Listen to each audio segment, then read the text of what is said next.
கண்ணதாசன்கிட்ட அவருடைய வரிகளை நீங்கள் கேட்கிற பொழுது வாழ்க்கையை சொல்லியிருக்கிறார், தத்துவத்தை சொல்லியிருக்கிறார், இயல்பை சொல்லியிருக்கிறார், நிஜத்தை சொல்லியிருக்கிறார், கதாபாத்திரத்தின் குரலை சொல்லியிருக்கிறார். எல்லா சுச்சுவேஷனும் பாட்டு இருக்கு.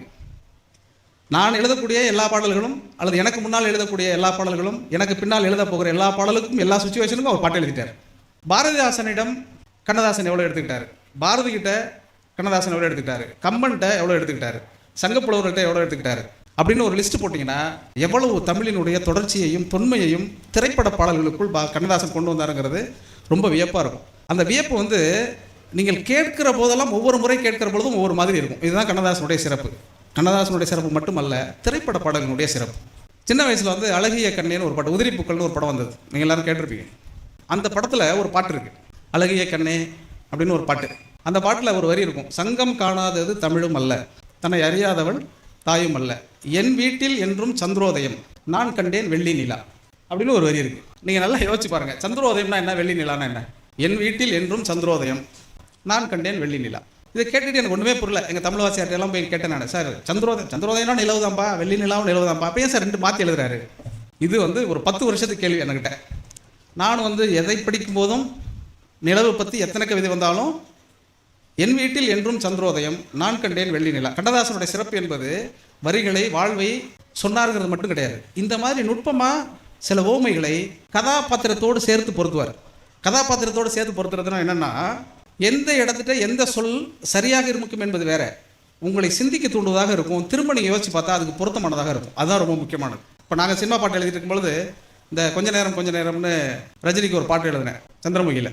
அது அப்படி எழுதிட்டே வரும்பொழுது அந்த படத்தினுடைய இயக்குனர் வாசு வந்து சொன்னார், அவங்களுடைய லவ்வை பற்றி ஏதாவது கொஞ்சம் சொல்லுங்க கவிஞர் அப்படின்னு சொன்னார். அப்போ நான் ஒரு 50-60 பாட்டு தான், கொஞ்சம் பாட்டு தான் எழுதியிருந்தேன் நான். ரஜினிக்கு பாட்டு எழுதுறதுங்கிறது அப்போ வந்து முதல்ல எழுதுகிற ஒருத்தருக்கு வந்து ஒரு சின்ன பதட்டத்தை கொடுக்கும். என்னென்னா, ரஜினி வந்து ஒரு பெரிய சூப்பர் ஸ்டார், அவருக்கு எழுதும்போது அவர் என்ன விரும்புவார், அவர் என்ன கேட்பார், அவர் எதுவுமே கேட்க மாட்டார். அதான் உண்மை. இப்போ இந்த இன்டர்வியூலாம் நீங்கள் பார்க்குறீங்களா, ரஜினி இப்படி எதிர்பார்ப்பார் அப்படிலாம் எதுவுமே எதிர்பார்க்க மாட்டார். அவர் பாட்டு கேட்டாரான்னு கூட நமக்கு தெரியாது. 13 வருஷத்துக்கு அப்புறம் இப்போ தான் சொன்னார், அந்த பாட்டு நீங்கள் தான் எழுதுனீங்க, ரொம்ப நல்லா எழுதினீங்க. ஏன் சார் 13 வருஷம் கழிச்சா சார் சொல்லுவீங்க இந்த பாட்டு நல்லா இருந்துச்சுன்னு அப்படின்னு சொல்லி லால் சலாமில் எழுதும்போது அந்த பாட்டை பாராட்டிட்டு சொன்னார். அப்போ அதுக்கு இடையில நான் நிறைய பாட்டு எழுதியிருக்கேன் அவருக்கு. அப்படியெல்லாம் சொல்ல மாட்டார். அப்படி சொல்லும்போது அவங்க காதலை பற்றி சொல்லுங்கள் அப்படின்னு இயக்குனர் வாசு கேட்கும்போது நான் என்னென்னமோ ஓமைகள்லாம் யோசிப்போம் இல்லையா, படித்ததுலேருந்து யாருக்கும் தெரியாமல் காப்பி பண்ணி எழுதுறது தானே. அப்படி யோசிச்சு பலது சொன்னேன். அவர் இல்லை இன்னும் கொஞ்சம் பெட்டராக இருக்கணும்னு சொல்லி, சரி இவர் எங்கேயுமே ஸ்டாப் பண்ண முடியாது அப்படின்னோட ஒரு வரி எழுதியிருந்தேன், கண்ணதாசன் பாடல் வரி போல கொண்ட காதல் வாழும் நிலையாக, கம்பன் பாடி போன தமிழ் போல எந்த நாளும் வாழும் நிலையாக அப்படின்னு எழுதிட்டேன். கண்ணதாசன் பாடல் வரி போல கொண்ட காதல் வாழும் நிலையாகனோடனே சூப்பர் சார் அப்படின்ட்டார். அது எனக்கு சூப்பர் சொன்னதில்லை, யுகபாரதி எழுதுனதுக்காக சூப்பர் இல்லை, கண்ணதாசன் போட்டதுக்காக கிடைச்ச ஓகே. இதனால் எதுக்கு சொல்ல வரேன்னா, காலந்தோறும் கண்ணதாசன் நம்மோடு வாழ்ந்து கொண்டே இருப்பார். அப்படி வாழ்ந்து கொண்டே இருக்கிற பொழுது எதையுமே அவர் மீறியோ அதை தாண்டியோ நம்ம வந்து சிந்திக்கவே முடியாது. அப்படிங்கிறது நீங்கள் இப்போ வரக்கூடிய பாடல்களை கேட்டால் தெரியும். இப்போ வரதெல்லாம் பாட்டா சார் நீங்கள் கேட்குறதே எனக்கு தெரியுது, அதை விட்டுருங்க. நீங்கள் கேட்கக்கூடிய 1-2 நல்ல பாடல்கள் இருந்தால் கூட கண்ணதாசனுடைய பாதிப்பு இல்லாமல் எழுத முடியாது. ஏன் அப்படி சொல்கிறேன் அப்படின்னு சொன்னாக்க, குக்குன்னு ஒரு படம் வந்துச்சு. அதில் ஏற்கனவே நான் நிறைய காணொலியில் கூட அதை பற்றிலாம் சொல்லியிருக்கேன், அந்த பாடல்களை பற்றி, அதை எப்படி எழுதுனேன் அப்படிங்கும்போது. தமிழ் இலக்கியத்தினுடைய தமிழ் கவிதையினுடைய தொடர்ச்சியை ஒரு 2 தொடர்ச்சியை சொல்லிடணும்னு ஆசைப்பட்டுக்கிட்டே இருப்பேன் நான். 2 தொடர்ச்சினா, இப்போ பாரதிதாசன், வள்ளுவன், இளங்கோ அப்படி இருக்காங்க இல்லையா, கம்பன் அப்படின்லாம் அப்படி இருக்கக்கூடிய பெயர்களை 2 காலகட்டத்தை ஒரு வரியில் சொல்லணும். ஆனால் அந்த சுச்சுவேஷன் வந்து என்னென்னா, 2 பேருக்குமே மாற்றுத்திறனாளிகள், கண் பார்வை இல்லாதவர்கள். எத்தனையோ மெட்டுகளில் இளையராஜா, என்னை தொட்டது போல் தொட்டு விட்டால் அழகு ரோஜா, ஒத்தனுடையில தான் என் சித்தம் கலங்கிருச்சு, மொத்த உலகமுமே அடடா சுத்தம் மறந்துருச்சு, நெஞ்சு நடுவில் லங்கரை சுற்றுது, நெத்தி குழியில் சுற்றுது, பால் கங்களை தீ கங்களை பால் சட்டியை போல் பொங்குறனே அப்படின்னு வரக்கூடிய பாட்டு அது. அதில் எப்படி அழகை பற்றியெல்லாம் சொல்லிட்டே வரும்பொழுது, சொற்களிலே வித்தகராம் கண்ணதாசன், அவன் தொட்டதனால் ஆகிவிட்டேன் வண்ணதாசன் அப்படின்னு போட்டேன் நான். இந்த வண்ணதாசன் கண்ணதாசன் இப்போ இந்த புத்தக கண்காட்சிக்குள்ளே நீங்கள் போனீங்கன்னா, இந்த கண்ணதாசனையும் வண்ணதாசனையும் தாண்டாமல் நீங்கள் இலக்கியத்துக்குள்ளே நுழையவே முடியாதுங்கிறதுக்காக எழுதப்பட்ட ஒரு வரி தான். என்ன நானல்ல, நீங்கள் விக்ரமாதித்யனுடைய கவிதைகள், அவருடைய கட்டுரைகள் எல்லாம் படிச்சாங்க. தொடர்ச்சியாக கண்ணதாசன் வந்து படைப்பாளர்களுக்குள்ள ஒரு சின்ன விஷயத்தை நிகழ்த்திக்கிட்டே இருப்பார். அப்படி நிகழ்த்தக்கூடிய அந்த வரி தான், சங்கம் காணாதது தமிழும் அல்ல, தன்னை அறியாதவள் தாயும் அல்ல அப்படின்னு சொல்லிட்டு, என் வீட்டில் என்றும் சந்திரோதயம், நான் கண்டேன் வெள்ளி நிலா அப்படின்னு இருக்கும். எனக்கு புரியவே இல்லை. ஒரு 10 வருஷம் யார்கிட்ட கேட்டால் சொல்கிறவங்கலாம் என்னென்னமோ சொல்லிகிட்டே இருந்தாங்க. திருப்பி அந்த படத்தை நான் பார்க்க ஆரம்பித்தா, பிரமாதமான ஒரு சுச்சுவேஷனுக்கு அந்த பாட்டு, அந்த கதாநாயகிக்கு வந்து அந்த கதாநாயகி அம்மா இருக்காங்க இல்லையா, அவங்களுக்கு வந்து உடல் சுகம் இல்லாமல் போயிடும். உடல் சுகம் இல்லாமல் போனதுனால அவங்க வீடு மகிழ்ச்சியாக இருக்கும், ஆனால் அவங்க தேய்ந்து கொண்டு இருக்கக்கூடிய ஒரு வெள்ளி நிலாவாக இருக்கிறார்கள். அதுதான் என் வீட்டில் என்றும் சந்திரோதயம், ஒரு முழு நிலா இருக்குது, ஆனால் நான் தெரிஞ்சுக்கிட்டே இருக்கக்கூடிய வெள்ளி நிலாவாக இருக்கணும். இது வந்து இப்படி நீங்கள் நுட்பமாக யோசிச்சு பார்த்தா தான் புரியுமே தவிர, பாட்டாக கடந்து போகிற பொழுது இயல்பாக அது போயிடும். இப்படி கடந்து போகிற வரிகளுக்குள்ளேயே அற்புதமான இலக்கியங்களை எழுதியவர் தான் கண்ணதாசன். பாட்டொன்று நான் கேட்டேன் பரவசமானேன், நான் அதை பாடவில்லைங்கிற மாதிரி நான் அதை எழுதவில்லை, கண்ணதாசன் எழுதினாருன்னு நான் இதை பற்றி யோசிக்கிறதுக்கு காரணம் வந்து இப்படி நிறைய பாடல்கள் இருக்குது. இன்னும் ஒரு முக்கியமான ஒரு பாட்டு எவ்வளவு சிறப்பாக ஒரு வரிக்குள்ளே வந்து ஒரு கதாநாயகன் சொல்லாததை, ஒரு கதாபாத்திரம் சொல்லாததை, ஒரு இயக்குனர் சொல்லாததை, இசையமைப்பாளன் சொல்லாததை, தயாரிப்பாளன் சொல்லாததை, அல்லது அந்த படக்குழுவில் எவனுமே சிந்திக்காததை கண்ணதாசன் சிந்திச்சிருவார். அதுதான் அவருடைய சிறப்பு. அது அப்படி நுணுக்கி நீங்கள் பார்த்தீங்கன்னா ரொம்ப ஆச்சரியமாக இருக்கும். நான் ஏற்கனவே கூட சொல்லியிருக்கிறேன், டீச்சர் அம்மா அப்படின்னு சொல்லிட்டு ஒரு படம், கண்ணதாசனுடைய ஸ்பெஷல், கண்ணதாசனுடைய சிறப்பு, கண்ணதாசனுடைய தனித்துவம் அப்படின்னு எடுத்துக்கிட்டிங்கன்னா யாருமே சொல்லாததை எழுதுவார். அவர் இலக்கியத்திலிருந்து எழுதுவார், சங்க இலக்கியத்திலேருந்து எழுதுவார், கம்பராமாயணத்திலேருந்து எழுதுவார், எல்லாத்துலேருந்தும் எடுத்து எழுதுவார். அவராக ஒன்று யோசிப்பார், அது கதையை வந்து மெருகேற்றிடும், கதையினுடைய தன்மையை அதிகப்படுத்திடும். ரெண்டு வார்த்தை காயம் பண்ணிடுவாருங்க, மொத்தமாக செய்யணும். இப்போது ஒரு பொண்ணு வந்து பூ பெய்த பிறகு திருமணம் அடையணும். இது ரெண்டு பருவம் இருக்குது. இந்த 2 பருவத்துக்கு இடையில் ஒரு 10 வருஷம் இருக்குன்னு வச்சுக்கோங்களேன். அல்லது ஒரு ஒரு ஒரு பூ பெய்திய பெண் ஒரு 13 வயது 14 வயதில் ஆகிறாங்கன்னா ஒரு 25 ஒரு 10 வருடம் அப்படின்னு ஒரு கணக்கு வச்சுக்கிட்டிங்கன்னா இந்த 10 வருட இடைவெளியை 2 வார்த்தையில் சொல்லணும். பாசமலர் படத்தில் பூமணம் கொண்டவள் பால்மணம் கொண்டாள் அப்படின்னு எழுதுகிறார். பூமணம் கொண்டவள் பால்மணம் கொண்டாள், பூ பெய்திய பெண் தாயாயிட்டாலாம். ரெண்டே வார்த்தை தாங்க. இது எப்படி இதை காயம் பண்ணுறாருன்னா, மொழி வந்து அவருக்குள் முழுமையாக இறங்கி இருக்குன்னு சொல்லுவாங்க. அது வந்து ரொம்ப ஆச்சரியமாக மொழி இறங்குறது தான் ரொம்ப முக்கியமானது ஒரு கவிஞனுக்கு. மொழியை நீங்கள் எப்படி திருப்பி எடுத்துட்டு உள்வாங்கி கொண்டு திருப்பி வெளிப்படுத்துறீங்கிறது ரொம்ப முக்கியமானது. நீங்கள் எந்த இலக்கியத்தை எந்த உயர்ந்த விஷயங்களை படித்திருந்தாலும் சந்தத்திற்குள் எழுதுவது தான் பாட்டுடைய முக்கியமானது. இது சந்தத்துக்குள்ளே மாற்றணும். நவீன கவிதைகளில் எழுதுவது மாதிரி நம்முடைய நோக்கத்திற்கு, நம்முடைய சிந்தனைக்கு, நம்முடைய சுதந்திரத்திற்கு ஏற்ப எழுதிவிட முடியாது. பாட்டுங்கிறதுல ஒரு சின்ன பிரச்சனை இருக்குது. அந்த பாட்டுங்கிறதுல என்ன பிரச்சனை இருக்குன்னா, சந்தத்துக்கு எழுதணும், ஆனால் சொந்தமாக எழுதணும். ஏற்கனவே எழுதியிருந்தது போல் இருந்துடக்கூடாது. ஏற்கனவே எழுதியிருந்தது போல் இருந்தாலும் அதில் சின்ன மாற்றம் செய்யணும். ஏற்கனவே எழுதியிருந்தது போல் சின்ன மாற்றம் செய்தாலும் அது கதைக்கு பொருத்துற மாதிரி இருக்கணும். கதைக்கு பொருத்தமானதாக இருப்பது வெகுஜன மக்களுக்கு பிடித்தமானதாக இருக்கணும். இவ்வளோ சிக்கல் இருக்கும். ஒரு இசைஞானி வந்து ஒரு மெட்டை அமைச்சிட்டு இப்படி பார்ப்பார். அவரே முதல் 2 வரிகளை போட்டுருவார். அந்த 3வது வரி 4வது வரியை திருப்திகரமாக வருகிற பொழுது அவர் அடையக்கூடிய மகிழ்ச்சிங்கிறது வந்து அந்த பாட்டுக்குள்ளே வெளிப்பட்டுரும். ஒரு பாட்டுங்கிறது வந்து ஒரு இயக்குனர் ஒரு இசையமைப்பாளர் வாங்கிட்டு போய் படப்பிடிப்பு நடத்துகிறாங்கனாக்க அவங்களுக்கு முதல்ல அந்த பாட்டு பிடிக்கணும். அது பிடிச்சாதான் அடுத்தடுத்து அவங்க செய்ய முடியும். அப்படி ஒரு படம் டீச்சர் அம்மான்னு சொல்லிட்டு ஒரு படம். அந்த கதை வந்து நான் சொல்கிற பாருங்க, ரொம்ப சிக்கலான ஒரு கதை. அந்த சிக்கலான கதைக்கெல்லாம் எப்படி பாட்டு வச்சாங்கிறது எனக்கு ரொம்ப ஆச்சரியமாக இருக்கும். பாலச்சந்தருடைய திரைப்படங்கள் அந்த மாதிரி ரொம்ப சிக்கலான காம்ப்ளெக்ஸான கேரக்டர்ஸுக்குள்ள ஒரு பாட்டு வைப்பார். வீட்டை விட்டு வெளியில் வரக்கூடிய ஒரு பெண்ணு இன்னொருவரோடு ஒரு சின்ன காதல் வயப்பட்டு ஏற்கனவே காதலித்தவனை பார்க்குற பொழுது என்ன நினைக்கிறான்னு ஒரு பாட்டு இருக்கும். இப்படி யோசிச்சு பாருங்கள். இப்படி இருக்கிறத பேசக்கூட மாட்டோம். அப்படி வெளியில் சொல்லக்கூடாத விஷயத்துக்கெல்லாம் பாட்டு பாலச்சந்திர படத்தில் தான் இருக்கும். எல்லா பாட்டும் நீங்கள் எடுத்துக்கோங்க. நிறைய பாடல்கள் பாலச்சந்திர படம் அப்படி பாடல்கள்னு போட்டு நீங்கள் கேட்டு பார்த்தீங்கன்னா அப்படி ஒரு சுச்சுவேஷனே யோசிக்க முடியாத இடத்துல பாட்டு இருக்கும். இது எல்லாமே கண்ணதாசனுக்கு வைக்கக்கூடிய சவால்கள். எல்லா சவால்களிலும் நீங்கள் எல்லாம் நல்லா ஒரு தடவை கைத்தட்டிடுங்க. எல்லா சவால்களிலும் கண்ணதாசன் ஜெயித்து கொண்டே இருந்தார், பாலச்சந்தர் தோற்று கொண்டே இருந்தார். ஆச்சரியமாக இருக்கும். இது எப்படிங்க எப்படி யோசிக்க முடியும் ஒருத்தரால்? அங்கும் இங்கும் பாதை உண்டு, இன்று நான் எந்த பக்கம். முடிஞ்சிருச்சா? அங்கும் இங்கும் பாதை உண்டு, இன்று நான் எந்த பக்கம். இது எல்லாத்துக்கும் சொல்லிடலாம். இது லவ்வுக்கு 2 லவ் இருந்து 3வது லவ் வந்தாலும் சொல்லலாம். வாழ்க்கையில் திடீர்னு வேலை போயிருச்சுன்னா அங்கே அந்த பாது இங்கே அந்த கம்பெனிலையும் கூப்பிட்றேன், இந்த கம்பெனிலையும் கூப்பிட்றேன், எந்த பக்கம் கம்பெனிக்கு போகிறதுன்னு யோசிக்கலாம். எல்லாத்துக்கும் புரிஞ்சிடும். அப்படி அந்த எடுக்கக்கூடிய சந்தங்களை, எடுக்கக்கூடிய வார்த்தைகளை எல்லாவற்றுக்கும் எல்லாத்துக்கும் பொருந்துகிற மாதிரி சிந்திக்கிறவர் அவர் ரொம்ப ஆச்சரியமாக இருக்கும். அதுதான் அவருடைய தனித்துவம். நான் எனக்கு தனிப்பட்ட முறையில் ஒரு பாடல் ஆசிரியனாக 2500 முறை முயற்சி செய்து சிறந்த பாடல் எழுத முடியாத நான் சொல்கிறேன், கண்ணதாசன் எழுதிய எல்லா பாடலும் நல்ல பாட்டாகவே எப்படி அவர் எழுதினார்னா அவருக்குள்ளே இருந்த அந்த மொழி பயிற்சிங்கிறது ரொம்ப முக்கியமானது நான் உணர்றேன். அந்த டீச்சர் அம்மாங்கிற ஒரு படம் நான் சொன்னேன் இல்லையா, அது என்ன கதைன்னா, இந்த மாதிரி பாலச்சந்தர் படம்னா அது பாலச்சந்தரால் எடுக்கப்பட்ட படம் இல்லை, அது ரொம்ப அதுக்கு முன்னாடி வந்த படம். ஒரு சந்தம் வந்து அவர் கொடுத்துட்றாங்க, ஒரு சுச்சுவேஷன் சொல்கிறாங்க. என்ன சுச்சுவேஷன்னா, 2 பேர் காதலிக்கிறாங்க, 2 தோழிகள். கதாநாயகன் வந்து ஒரு அழகான படம் வரையக்கூடிய ஓவியன், பிரமாதமாக படம் வரைவான். இன்றைக்கி மாதிரி செல்ஃபோன்லாம் இல்லை. இந்த காலம் வந்து நீங்கள் அப்படியே ஒரு 30-40 வருஷம் பின்னாடி வச்சு யோசிக்கங்க. திடீர்னு இப்போ சொன்னாங்க ஃபோன் பண்ணி சொல்லியிருக்கலாமே சார் அப்படின்னு யோசிக்க. இப்போ அப்படி வச்சு யோசிங்கன்னா கதையே வரல. இப்போ ஏன் நல்ல கதையெல்லாம் வரலனாக்க எல்லாமே செல்ஃபோனில் வந்துடுது. பார்த்தும் எடுக்க முடியல, அதையும் கண்டுபிடிச்சிடறானுங்க.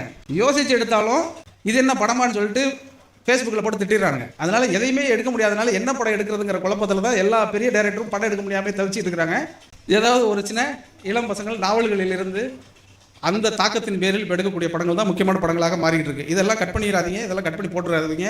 வைரலாகி திருப்பி படம் எடுக்கிற எவனுமே பாட்டு எழுத கூட மாட்டான். எதுக்கு சொல்கிறேன்னா, இந்த ஓவியன் என்ன பண்ணுறான், இந்த ஓவியத்தை பார்த்துட்டு 2 சிநேகிதிகள், அதில் ஒருத்தி வந்து ரொம்ப வியந்து போய் அந்த ஓவியனுக்கு ஒரு கடிதம் எழுதுவாங்க. கடிதம் எழுதினோன்னா அந்த கடிதத்தை அவர் வாங்கி படிச்சுட்டு அவர் பதில் கடிதம் எழுதுவார். அப்படி அவர் ஓவியங்களை எங்கெல்லாம் பார்க்குறாங்களோ அப்போ எல்லாம் இவங்க ஒரு கடிதம் எழுதிட்டே இருப்பாங்க. அப்படி கடிதம் எழுதி கொடுத்துட்டு இருக்க பக்கத்தில் தன்னுடைய தோழி இருக்கா இல்லையா, தோழிக்கிட்ட பகிர்ந்துக்குவாங்க. எப்போதுமே தோழிக்கிட்ட இந்த மாதிரி விஷயங்களை பகிரக்கூடாதுன்னு அந்த காலத்தில் தெரியல. பகிர்ந்தோடனே அந்த அம்மாவுக்கு எல்லா கடிதமும் தெரியும், கடிதத்துக்கு வந்த பதிலும் தெரியும். ஸோ இவங்க காதல் மொத்தமும் தெரிஞ்சிடும். இப்போ வழக்கமாக கடிதமே மாறி மாறி பரிமாறிட்டு இருக்கிறவங்க ஒரு கடிதத்தில் சொல்லுவாங்க, நான் உங்களை நேராக சந்திக்கலான்னு, என் ஓவியங்களை இவ்வளோ தூரம் ரசிக்கிறவங்களை நேராக நான் பார்க்கணுன்னு ஆசைப்பட்றேன் அப்படின்னு அவர் ரொம்ப நல்ல ஒரு நல்லபடியாக அவர் கேட்பார். நீங்கள் வாங்க இன்றைக்கி சந்திக்கலாம் அப்படின்னு சொல்லிடுவாங்க. அதே மாதிரி அவர் ஒரு கடிதம் எழுதுவார். சந்திக்கிறதுக்கு அவர் வருவார். கிளம்பி வரும்பொழுது கூட ஒரு தோழி இருந்தாங்க இல்லையா, அந்த தோழி இருப்பாங்க வீட்டில். இவங்க வேற ஒரு வேலையை அவசரமாக வெளியில் போயிடுவாங்க. இப்போ என்ன பண்ணுறதுனே அவங்களுக்கு தெரியாது. இந்த தோழி என்னென்னா, ஒவ்வொரு கடிதம் எழுதுகிற பொழுதும் இவளுக்குள்ளும் அந்த காதல் இருக்கும். இவளும் அந்த ஓவியத்தை பார்த்தா தானே, இவளும் அந்த கடிதம் எழுதும்போது தெரிஞ்சா தானே, அவள் எழுதின பதிலெல்லாம் இவளுக்கும் தெரியும் தானே. அப்போ அவள் என்ன பண்ணுவா, வந்த உடனே வாங்க உங்களுக்காக தான் காத்திருந்தேன்னுவா. லெட்டர் போட்டால் வேற ஆள், வந்தவர் நல்லவர், அவருக்கு என்ன தெரியும், உங்கள் கடிதங்களை பார்த்து நான் ரொம்ப நெகிழ்ந்து போயிட்டேன், உங்களை நேராக பார்க்கலான்னு வந்தேன் அப்படின்னு, நானும் உங்களை பார்க்கணுன்னு ஆசைப்பட்டேன்னு சொல்லி இவங்க 2 பேரும் லவ் பண்ண ஆரம்பிச்சிருவாங்க. இது தோழிக்கு தெரிஞ்சிடும். இந்த உண்மையான உயிர் தோழி இருக்கா இல்லையா, அவளுக்கு தெரிஞ்சிடும். இப்போ அவன் தானே இவன் சிநேகிதி தானே, இதில் ஒன்றும் தவறாக எடுத்துக்கிறதுக்கு ஒன்றுமே இல்லைல்ல. கதையாக பார்த்தா தப்பாக தெரியுது, நமக்கு நடந்தால் தப்பாக தெரியும். அந்த தோழி நம்மளாக இருந்தால் கரெக்டாக தான் தெரியும் இல்லையா. அவள் காதலிச்ச மாதிரி நானும் காதலிச்சேன், அவர் ஓவியத்தை பார்த்த மாதிரி நானும் ஓவியத்தை பார்த்தேன், எனக்கும் லவ் வரல, ஒன்றும் தப்பு கிடையாதுல்ல, லவ் வந்துச்சு அவ்வளோதான் நானும் சொல்லிட்டேன். இப்போ அந்த தோழி இதை பெரிய மனதோடு பெருமிதத்தோடு இவங்க 2 பேரும் கல்யாணம் பண்ணி வைப்பாங்க. கல்யாணத்தில் பாட்டு, காதல் சொந்த இருந்த காதல் போயிடுச்சு, அது வந்து இயல்பாக போயிடுச்சு. ஆனால் இவங்க 2 பேரும் கல்யாணம் பண்ணி வைக்கிறாங்க.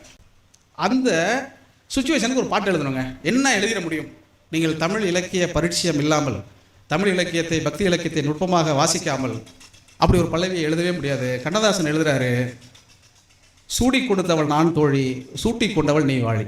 எங்கேருந்து பல்லவி எடுத்துட்டான் பாருங்க, சூடி கொடுத்தவள் நீ தோழி. ஏன்னா இங்கே இந்த ஊருக்கு வந்ததுனால இந்த பாட்டு ஞாபகம் வந்துருச்சு. ஸ்ரீவில்லிபுத்தூரை தாண்டி வந்தேன் இல்லையா, அதனால சூடி கொடுத்தவள் நீ தோழி, சூட்டி கொண்டவள் நீ வாழி, பாடி கொடுத்தவள் நான் தோழி, பாட்டை முடித்தவள் நீ வாழி அப்படின்னு எழுதிட்டே வருவாருங்க. இதெல்லாம் கண்ணதாசனுடைய சிறப்பு இல்லைன்னு வச்சுக்கோங்க, இதெல்லாம் அவர் எழுதிடுவார். கடைசியில் அந்த கதாநாயகனோ இயக்குனரோ தயாரிப்பாளரோ சொல்லாத ஒன்று சிந்திச்சாருன்னு சொன்னேன் இல்லையா, அது என்னன்னு இப்போ நான் சொல்கிறேன் பாருங்க. அதில் கடைசியில் எல்லாத்தையும் வாழ்த்திட்டே இருப்பார். இப்படி வளர்த்துவா அப்படி வளர்த்தா எல்லாம் வாழ்த்திட்டு, கடலும் மலையும் உள்ளவரை, தென்றல் காற்று நடந்து செல்லும் வரை, அது வரைக்கும் கூட நான் கூட எழுதிடுவேன் கொஞ்சம் முயற்சி பண்ணால், அல்லது என்னை விட இன்னும் கொஞ்சம் முயற்சி பண்ணி முத்துக்குமார் எழுதிடுவாப்ல. கடலும் மலையும் உள்ளவரை, தென்றல் காற்று நடந்து செல்லும் வரை. அடுத்து வரைப்பட்டார், வளர்க உந்தன் பள்ளியறை நீ வாழ வைப்பாய் அந்த நல்லவரை. வளர்க உந்தன் பள்ளியறை நீ வாழ வைப்பாய் அந்த நல்லவரை. இது எப்படிங்க எழுத முடியும், நீ வளர்க உந்தன் பள்ளியறைன்னு சொல்லியிருப்பார் அவர். சார் அவங்க எக்ஸ்ட்ரீமாக அது வந்து வாழ்த்துறாங்க சார்னா அவர் இயக்குனராக சொல்லியிருப்பார். இந்த இடத்தில் தான் கண்ணதாசனை திரும்ப திரும்ப திரும்ப நாம் நினைத்து பார்க்க வேண்டி இருக்கிறது. வளர்க உந்தன் பள்ளியறைங்கிற ஒரு சொல்லை, ஒரு காதலினுடைய எக்ஸ்ட்ரீம் எப்படி அப்படின்னா வளர்க உந்தன் பள்ளியறை வரைக்கும் போயிடுது. எண்ணம் போலே கண்ணன் வந்தான் நம்ம அம்மா பாட்டு இருக்கு இல்லையா, அதில் தான் இந்த காதலுக்கும் காமத்துக்கும் இடையில என்ன வித்தியாசம் வருது ரொம்ப அழகாக சொல்லியிருப்பார். ராதை மடியில் கண்ணன் இருந்தான், வேறு பெண்ணை நெஞ்சில் எண்ணி இருந்தான். ராதை மடியில் கண்ணன் இருந்தான், வேறு ஒரு பெண்ணை நெஞ்சில் எண்ணி இருந்தான். சீதை மடியில் ராமன் இருந்தான், வேறு ஒரு பெண்ணை என்ன மறந்தான் கூட போட மாட்டார். என்ன மறந்தான் தோழர் சொன்னார், என்ன மறந்தான்னு சொல்லுவார், காண மறந்தான்னு சொல்லுவார். என்றது வேற காண்றது வேற, பார்க்க கூட மாட்டாரான், ஏன்னா இது ராமர் இல்லை. அதுக்கு அடுத்த வரை போடுவார், கண்ணன் என்பது மோக வடிவம், கண்ணன் என்பது காம வடிவம்னு போட்டுக்கலாம் தானே. நான் யோசித்தேன், கண்ணன் என்பது காம வடிவம், ராமன் என்பது காதல் வடிவம். காமம் காதல் சொல்கிறாரு. ஏன் மோக வடிவம்னா காமத்துக்கும் மோகத்துக்குமே வித்தியாசம் இருக்கு. லஸ்ட்னா காமம் அப்படின்னு அவர் புரிஞ்சிருக்காரு, மோகம்னு மாற்றிடுவார். ஏன்னா ஒரு பாடலை எழுதுகிற பொழுது எந்த சொற்களை எப்படி பயன்படுத்தணுங்கிறது ரொம்ப ரொம்ப முக்கியமானது. ரொம்ப ரொம்ப முக்கியமானதுங்கிறத தாண்டி வந்து ஒரு நேரத்தில் வந்து ஒரு சொல்லை வந்து பிரயோகப்படுத்திட்டோன்னா, இசைஞானியோட பாடல் எழுதுகிற பொழுது ரொம்ப அற சொற்கள்லாம் தவிர்த்துருங்கன்னு சொல்லுவார். அது ஏன் அற சொற்கள் வந்து தவிர்த்தணும்னு அவர் சொல்கிறாருங்கிறதுக்கு அவர் நிறைய காரணங்கள் சொல்லுவார். இயல்பு என்ன சொல்லுவார்னா, ஒரு பாடலை எந்த சூழ்நிலையிலும் எல்லா காலத்திலும் கேட்டுக்கொண்டே இருக்க போகிறாரு இல்லையா. அப்போது ஒரு சொல், ஒரு ஒரு அழுகை, அது ஒப்பாரி பாட்டு அப்படின்னு வச்சுக்கோங்களேன். அந்த ஒப்பாரியை ரொம்ப துக்ககரமாக தொடங்கிட்டா, ஒருத்தர் காலையில் வேலை கிளம்பி போயிட்டு இருக்கும்பொழுது ரேடியோவில் அந்த பாட்டு போட்டாங்கன்னு வச்சுக்கோங்க, அந்த மனநிலை மாறிடும். அதனால் சினிமா பாட்டு எழுதுறதுல வந்து இவ்வளோ இருக்குது. இதெல்லாம் ரொம்ப என்னங்க, ரொம்ப பழம் பஞ்சாங்கம் இருக்குது, ரொம்ப பழசாக பேசுகிறீங்க. இந்த காலத்தில் அதெல்லாம் அப்படியெல்லாம் ஒன்றும் கிடையாது. அப்படிலாம் வந்து யோசிக்க வேண்டிய அவசியம் கிடையாது. அறம் அதெல்லாம் ஒன்றும் கிடையாது. எப்படி வேணாலும் யூஸ் பண்ணலாம், எந்த வார்த்தை வேணாலும் பேசலாம். இப்போ நிறைய முகநூலில் சோஷியல் மீடியாவில் நிறைய பார்த்தீங்கன்னா வார்த்தைகளை பயன்படுத்துறதெல்லாம் கச்சாமச்சான்னு பயன்படுத்துகிறாங்க இல்லையா, அதெல்லாம் இப்போ இருக்குது. ஆனால் சினிமா பாட்டெல்லாம் அப்படி பயன்படுத்துறதுக்கு இளையராஜா வரைக்கும் அனுமதிக்கல, அதற்கு பிறகு வந்தவர்கள் அனுமதிக்கிறாங்கன்னு அர்த்தம் கிடையாது. எதுக்கு சொல்ல வரேன்னா, அந்த தெளிவு என்பது ஒரு மரபாக வளர்ந்துருக்கிறது. ஒரு பண்பாட்டு மரபு என்பது ரொம்ப முக்கியமானது. அதுதான் திரும்ப திரும்ப திரும்ப சங்க இலக்கியம் நம்ம கொடுத்துக்கிட்டே இருக்கு. சங்க இலக்கியத்திலிருந்தோ, பக்தி இலக்கியத்திலிருந்தோ, இடைக்கால இலக்கியத்திலிருந்தோ, அதற்கு பின்னால் வரக்கூடிய இன்றைக்கி நவீன கவிதைகள் கூட நம்ம என்ன பார்க்கணும் அப்படின்னா, நவீன கவிதையில் நிறைய வாழ்க்கை பற்றி நிறைய பிரயோகங்கள் இருக்குது. எனக்கு ரொம்ப திரும்ப திரும்ப நான் சங்க இலக்கியம்னு சொல்கிறதுக்கு முக்கியமான காரணம் என்னென்னா, ஒரு சங்க இலக்கியத்தில் இருக்கக்கூடிய ஒரு மலர் இருக்கு இல்லையா, சம்மந்தம் இல்லாமல் ஒரு மலரை பற்றி சொல்லுவாங்க. ஒரு கொன்றை மலர், ஒரு சரக்கொன்றைன்னு வந்துடும் ஒரு வார்த்தை. இந்த சரக்கொன்றைங்கிறது நமக்கு தெரியுமா? யோசிச்சு பாருங்கள். ஒரு பாட்டு அல்லது ஒரு கவிதைங்கிறது இந்த வாழ்வியலோடு, இந்த மரபோடு, இந்த பண்பாட்டோடு சம்மந்தப்பட்டிருக்கு. அப்படி சம்மந்தப்பட்டிருக்கக்கூடியது ஒரு பாட்டை நீங்கள் படிச்சிங்கன்னா, இந்த பூ எங்கே இருக்குது, இந்த செடி எங்கே இருக்குது அப்படின்னு நம்மளை தேட வைக்கணும் தானே. அப்படி பார்த்தீங்கன்னா யோசிச்சு பாருங்கள், பெண்களே இருக்கட்டும், பூ வைக்கிறவர்கள் அவங்க தான். அதுக்காக ஆண்களுக்கு பூவை பற்றி தெரிய வேண்டிய அவசியம் இல்லைன்னு அர்த்தம் இல்லை. நான் சொல்கிறேன், ஒரு 5 பூ பேர் தான் தெரியும். மல்லிகைப்பூ வாங்கிட்டு வாங்க, முல்லைப்பூ வாங்கிட்டு வாங்க, அதை தாண்டி கனகாம்பரம் வாங்கிட்டு வாங்க, அல்லது மறிக்குழந்து, இப்படின்னு ஒரு 10 அல்லது ஒரு 20, மேக்சிமம் 20, ரொம்ப அதீத அன்போடும் பக்தியோடு இருந்தாங்கன்னா ஒரு 20 பேர் தெரியும். அதுக்கு மேலே நமக்கு தெரியாது. அதுக்கு மேலே இருந்தால் அதுக்கு என்ன நம்ம கேட்போம் இல்லையா. ஆனால் நீங்கள் சங்க இலக்கியத்தில் ஒரு பாட்டையும் படிச்சிங்கன்னா ஒரு பாட்டுக்குள்ளேயும் அவ்வளோ பூ இருக்கும், அவ்வளோ தாவர பெயர்கள் இருக்கும். இதெல்லாம் நவீன கவிதைகள் இருக்கா? ஏன் சார் இல்லை அப்படிலாம் கேட்கக்கூடாது. ஏன்னா நவீன கவிதைகள் நாங்கள் தான், எங்களுக்கே தெரியாது. அதான் உண்மை. எதுக்கு சொல்ல வரேன்னா, அப்படி ஒரு தொடர்ச்சியை நவீன கவிதைகள் அறுத்து விட்டதோங்கிற ஒரு எண்ணம் இருக்குது. ஆனால் அது அப்படியும் எழுதக்கூடிய சில கவிஞர்கள்லாம் இருக்காங்க. அந்த சமீபத்தில் நான் ஒரு தொகுப்பு படித்தேன், நம்ம தேன்மொழின்னு. அவங்க புத்தகத்தில் பார்த்தீங்கன்னா அவ்வளவு, ஏன்னா அவங்க ஒரு மலை கிராமத்திலிருந்து இளவயதை மலை கிராமத்தில் கழித்தவருங்கிறதுனால அவர் புத்தகம் முழுக்க பூக்கள் பற்றின அவ்வளோ பேர் இருக்குது. அந்த பூ பேரே நிறைய பேர் தெரியல நமக்கு. அந்த பூவுடைய தன்மை, இப்போ தாழை அப்படின்னா தாழை மலருடைய வாசம், தாழையில் எத்தனை வகை இருக்குது, மறிக்குழுந்தில் எத்தனை வகை இருக்குது, துளசியில் எத்தனை வகை இருக்குது, இப்படி இவ்வளோ இருக்குல்ல, இவ்வளோ விஷயம் இருக்குது. ஆனால் நம்ம படிக்கும் பொழுது அதெல்லாம் நமக்கு கொடுக்குதா அப்படின்னா கொடுக்காது. அப்படி கொடுக்காமல் இருக்கிறதுக்கு தான் விஷுவலாக இப்போ காட்சிப்படுத்துகிற பொழுது, இப்போ ஒரு பாட்டு இருக்குது, செந்தூர பூவே அப்படின்ட்டு. ஒரு முறை திடீர்னு நான் ஐயா கங்கைமரனோட ரெக்கார்டிங்கில் இருக்கும் பொழுது, பிரேம்ஜி ரெக்கார்டிங் அப்போ நான் ரொம்ப தீவிரமாக உட்காந்து எழுதிட்டு இருந்தேன். அவர் பாடலாசிரியர், இயக்குனர், இசையமைப்பாளர் எல்லாமும் அவர் இல்லையா. அவர் உடனே என்கிட்ட ரொம்ப தீவிரமாக கேட்டார், செந்தூர பூவை நீ பார்த்துருக்கியாப்பான்னு கேட்டார். நான் சொன்னேன், செந்தூர பூவை நீங்களே பார்த்துருக்க முடியாதே அப்படின்னா. ஏன் அந்த இன்டர்வியூ நீ பார்த்துட்டியானாரு? இல்லை செந்தூர பூங்கிறது நீங்களே காயின் பண்ணது தானே அப்படின்னு. ஆமாப்பா, ஏதாவது ஒரு பூ பேரில் ஆரம்பிக்கணும்னு சொல்லி நான் செந்தூர பூவேன்னு போட்டேன். செந்தூர பூன்னு ஒன்று கிடையாது. அப்படி சங்க பாடல்களில், சங்க புலவர்களில் யாரும் அப்படிலாம் கிரியேட் பண்ண மாட்டாங்க பூவெல்லாம். ஏன்னா அவங்களுக்கு பூவோடு வாழ்ந்திருக்கிறார்கள், பூக்களை பற்றி அவர்களுக்கு தெரிந்திருந்தது. சினிமா பாட்டில் அப்படி நீங்கள் நிறைய எடுத்து பார்த்தீங்கன்னாக்கா ஒரு கொஞ்சம் பூக்கள் தான் சினிமா பாட்டுக்குள்ளேயே இருக்குது. சங்க இலக்கியத்தில் இருக்கக்கூடிய நிறைய பாடல்கள் இருந்திருக்காது. அப்பாதுரையார் பாரதிதாசன் கவிதைகளை மொழிபெயர்க்கும் பொழுது ஒரு குறிப்பு இருந்தார், இவர் மகாகவி தான், இவர் ஆகச்சிறந்த தமிழ் கவி அப்படின்னு நான் சொல்கிறேன். ஏன் சொல்கிறேன் அப்படின்ட்டு அதுக்கு ஒரு விளக்கம் எழுதியிருப்பார்.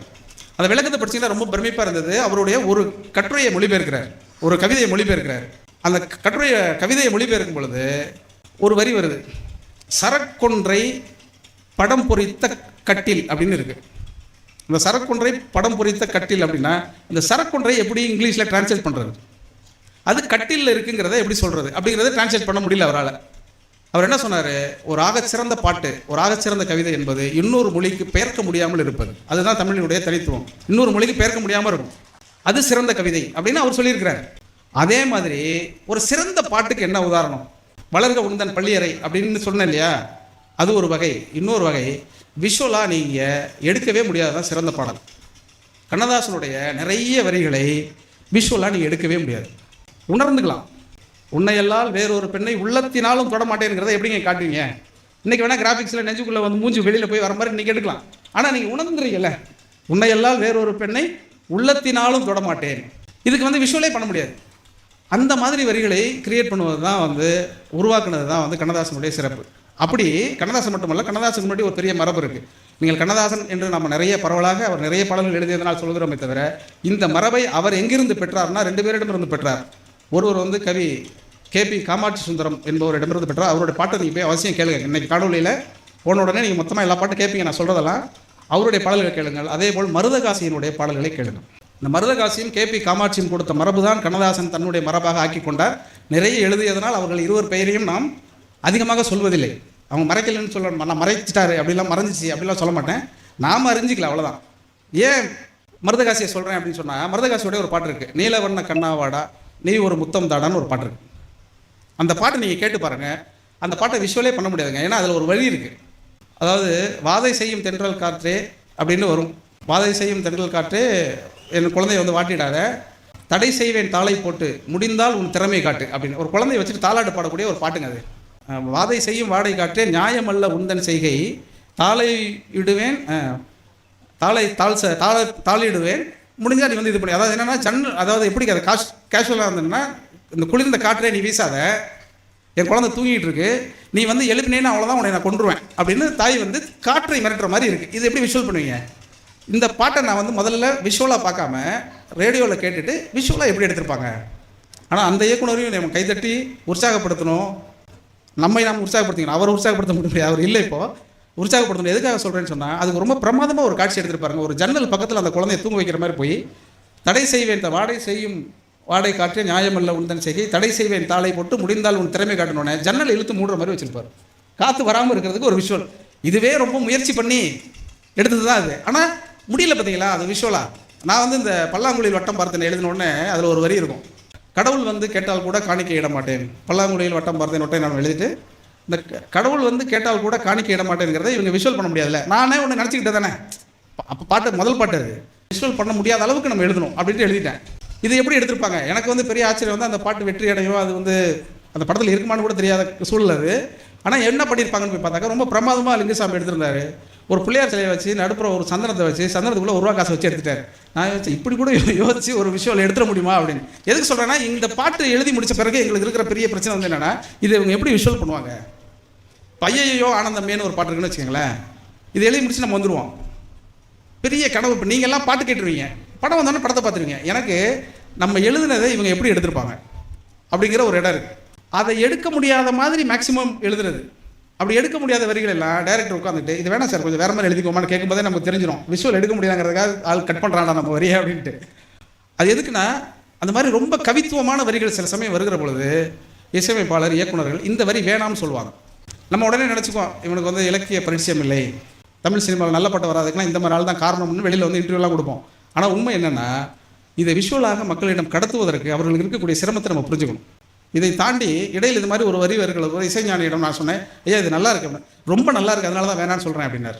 எனக்கு ஒன்றுமே புரியல, என்னடா இப்படி சொல்லிட்டாரு அப்படின்னு சொல்லிட்டு. நல்ல வரியை ஒருத்தர் எடுத்துக்குவார்ல இப்படி சொன்னோன்னே அவர் அப்போது ரொம்ப பிரமாதமாக ஒரு இசைக்கலைஞன் அல்லது இசை மேதை அல்லது இசைஞானி என்பவன் எப்படி கருதுவாருங்கிறத நான் அன்றைக்கி தான் புரிஞ்சுக்கிட்டேன். அவர் ஒரு வார்த்தை சொன்னார் ரொம்ப பிரமாதமாக, எந்த வரியை வித்தியாசமாக கவனிக்கும்படி நீ எழுதுகிறாயோ அந்த இடத்தில் இசை ரசிகன் நின்றுவான்.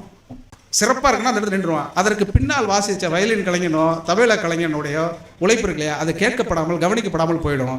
ஒரு பாட்டுக்குள் எல்லாரும் கவனிக்கப்படணும்னா நீ கொஞ்சம் கம்மியாக எழுது அப்படின்னு அவர் சொன்னார். இந்த பார்வை வந்து நான் யோசிக்கவே இல்லை, என்னடா இளையராஜா பற்றி எல்லாரும் இப்படி குறை சொல்கிறாங்களேங்கிறதுக்காக நான் ஒரு தடவை கேட்கும்பொழுது தான் அவர் சொன்னார், அவர் புரிந்து கொண்டாருங்கிறது சொல்லுவோம். அப்போ கலை இலக்கியம் இசை எல்லாமே என்னென்னா எல்லாரையும் சமத்துவப்படுத்துவது தான், எல்லாரையும் கவனிக்க வைப்பது தான், எல்லோருடைய கவனத்துக்குள்ளும் செல்வது தாங்கிறது தான் ரொம்ப முக்கியமானது. இது எதற்கு சொல்கிறேன்னா, அந்த வளர்க உந்தன் பள்ளியறைன்னு சொன்ன மாதிரியும் என் வீட்டில் என்றும் சந்திரோதயம்னு சொல்கிற மாதிரி பூமணம் கொண்டவள் பால்மணம் கொண்டால் சொல்கிற மாதிரி ஒரு சினிமா பாட்டை நீங்கள் கேட்கும் பொழுது இது எப்படி விஷுவல் பண்ணியிருப்பாங்கிற ஒரு ஆர்வத்தை உங்களுக்குள் தூண்டி கொண்டால் இந்த பாடலுக்குள் இருந்து நீங்கள் இலக்கியத்திற்கு தன்னால் வந்து விடுவீர்கள்ங்கிறது ரொம்ப முக்கியமானது. ஒன்றுமே கிடையாது. ஒரு சாதாரண ஒரு சினிமா படம் 70 வந்து நினைக்கிறேன், 79 நினைக்கிறேன், 79 வந்த ரோசாப்பூ ரவிக்கைக்காரின்னு ஒரு படம் வந்திருக்கு. நிறைய பேர் பார்த்துருப்பீங்க. உச்சி வகுந்து எடுத்து பிச்சிப்பூ வச்ச கிளி பச்சைமலை பக்கத்தில் மேயுதுன்னு சொன்னாங்க, சொன்னதில் நியாயம் என்ன கண்ணாத்தா அப்படின்னு வரக்கூடிய அந்த பாட்டு போய் நீங்கள் இன்னைக்கு போய் கேட்டு பாருங்கள். அதில் இருக்கக்கூடிய எல்லா ஓமையுமே இல்பொருள் ஓமையானி அப்படி ஒன்று கிடையவே கிடையாது. ஆனால் அதை திரும்ப திரும்ப திரும்ப அவர் சொல்லியிருப்பார். புலமைப்பித்தன் ஐயா வந்து அந்த வரிகளை வந்து எப்படி எழுதியிருக்கிறார், இதை ஃபஸ்ட்டு நீங்கள் பாட்டாக கேட்டுட்டு அதுக்கு பிறகு அந்த படத்தை போய் பார்த்தீங்கன்னா அந்த படத்தில் இருந்து உங்களுக்கு அற்புதமான செய்திகள். அது ரொம்ப முக்கியமான ஒரு படம். முதலில் ரவிக்கை அணிந்து கொண்டு ஒரு கிராமத்துக்கு வரக்கூடிய ஒரு பெண்ணை பற்றின ஒரு கதை அது. இன்றைக்கு வந்து பெண்கள் வந்து பொது இடத்தில் எப்படியெல்லாம் ஆடை அணிகிறாளுங்கிறதெல்லாம் சேர்த்தே நீங்கள் யோசிச்சு அந்த படத்தை நீங்கள் பார்த்தீங்கன்னாக்கா ஒரு பெண்ணு ஜாக்கெட் போட்டுக்கிறதுக்காக பட்ட கஷ்டம் இருக்கு இல்லையா, அது பெரிய கஷ்டம். இதற்காக தோல் சீலை போராட்டம்லாம் நடந்திருக்கு. அப்படி இருக்குது ஒரு பாட்டு தான், அது ஒரு கதை தான். ஆனால் அந்த கதைக்கு பின்னாடி அது கன்னடத்தில் எழுதப்பட்ட ஒரு நாவல். அந்த நாவல் தான் கன்னடத்தில் படமாக வந்துச்சு. அதுக்கப்புறம் தமிழ்லையும் எடுத்தாங்க, ரோசாப்பூ ரவிக்கைக்காரிங்கிற பேரில். எதுக்கு சொல்கிறேன்னா, ஒரு இலக்கியம் தான் அப்படி சிறந்த படங்களை கொடுக்க முடியும். ஒரு இலக்கியத்தின் வாயிலாக கலை இலக்கியங்களை பரிச்சயம் கொண்டீங்கன்னா அதோடைய அனுபவங்கிறது வேறு மாதிரியாக இருக்கும். அந்த படம் நீங்கள் அவசியம் போய் பாருங்கள். அந்த பாடலை குறிப்பாக நீங்கள் கேட்டு பார்த்தீங்கன்னா, வட்டி கருப்பட்டிய வாசமுள்ள ரோசாவை நீங்களே பாடுவீங்க போல இருக்கு. ஏன்னா மற்ற பாட்டும் எல்லாருக்கும் மனப்பாடம். ஏன்னா அந்த பாட்டை நம்ம ஏன் கேட்குறோம், நமக்கு ஏன் பிடிக்குது அப்படின்னா அது நம் மரபுக்குள்ளேருந்து வருகிறது, நம்முடைய பண்பாட்டுக்குள்ளேருந்து வருகிறது, நமக்குள்ளே இருக்கக்கூடிய இலக்கியத்திலிருந்து வெளிப்படுகிறது. இது ரொம்ப முக்கியமானது. இது எப்படி நம்ம உள்ளே இருந்து வருது அப்படின்னா, இப்போ சங்க இலக்கியம்னு எல்லாம் திரும்ப திரும்ப திரும்ப பேசிக்கிட்டே இருக்கிறோம். என்ன சார் பெரிய சங்க இலக்கியம்? இப்போ எல்லாம் எழுதுறதெல்லாம் கவிதை இல்லையா? பெரிய ஆகுனா சங்க இலக்கியம்னு சொல்லிடுறீங்க அப்படின்னு ஒரு குரல் கேட்குது இல்லையா? நான் இப்போ சொல்கிறேன் திரும்பவும், குறுந்தொகையில் 393வது ஒரு பாட்டு இருக்குது. பரடன் எழுதின ஒரு பாட்டு, மயங்கு மலர் கோதை அப்படின்னு ஆரம்பிக்கக்கூடிய வரி. அதை போய் நீங்கள் படிச்சுக்கோங்க, கூகுளில் போட்டாலே இப்போ வந்துடும். அது காதல் பாட்டு தான். அந்த காதல் பாட்டில் என்ன சொல்லுவாங்கன்னா, என்னோட அவன் பழகின நாள் வந்து கொஞ்ச நாள் தான். ஆனால் அதை பற்றி இந்த ஊருக்காரங்க பேசிகிட்டு இருக்கானுங்கள, அது ரொம்ப ஓவராக போயிட்டு என்ன பேசுகிறானுங்க, எப்படி பேசுகிறானுங்கன்னா, இந்த பசும்பொன் பாண்டியன்னு ஒரு மன்னன் இருக்கான்ல, அவனோட தளபதி ஒருத்தர் தான் அதியன்னு சொல்லிட்டு. அந்த அதியன் வந்து நம்ம கொங்கர்கள்ட்ட வந்து சண்டை போடும் பொழுது கொங்கர்கள்ட்ட அவன் தோற்று போயிட்டான். கொங்கருங்கிறவன் ஒரு சாதாரண பழங்குடி தலைவன், அவன் பசும்பொன் பாண்டியனோட தளபதி, அவன் மிகப்பெரிய ஆள், இவன் சாதாரண ஆள். அப்படி வந்து சண்டை போடும் பொழுது இந்த கொங்கர்கிட்ட வந்து பசும்பொன் பாண்டியன் தோற்று போயிட்டான் இல்லையா? அப்போது இந்த கொங்கர்கள்லாம் கூத்தாடி ஒரு சத்தம் போட்டாங்கல்ல, அந்த சத்தம் மாதிரி இருக்குது நாங்கள் 2 பேரும் பழங்கினதை பற்றி இந்த ஊர் பேசுகிறதுங்கிறாங்க. எங்கேயோ நடந்த ஒரு சண்டையை கொண்டு வந்து ஒரு பாட்டுக்குள்ளே ஏன் சொல்கிறான்னு நீங்கள் யோசிச்சு பார்த்தீங்கன்னா, எளியவர்கள் அதிகாரம் பெறுவதை, எளியவர்கள் வெற்றி பெறுவதை, ஆதிக்கத்தை, தனக்கு நேரக்கூடிய அவமானத்தை எங்கெல்லாம் எதிர்க்கிறார்களோ அது காதல் பாட்டுக்குள்ளும் சொல்ல முடியும் என்று சங்க இலக்கியம் கற்பித்திருக்கிறது. இது ரொம்ப முக்கியமானது. நீங்கள் ரொம்ப கவனித்து படிச்சிங்கன்னா தான் அது புரியும். அதில் ரொம்ப பிரமாதமாக ஒரு வரி சொல்லியிருப்பார். கூகை கோழி வாகை பறத்தலை அப்படின்னு ஒரு வரி வரும். கூகை கோழி வாகை பறத்தலைங்கிற சொல் ஏன் வருது அப்படின்னு யோசிச்சு பார்த்தீங்கன்னா, அந்த ஒரு வரியிலேருந்து நீங்கள் திருக்குறளுக்கு போயிடணும். பகல் வெல்லும் கூகையை காக்கை இகழ் வெல்லும் வேந்தருக்குன்னு குரல் இருக்கு இல்லையா?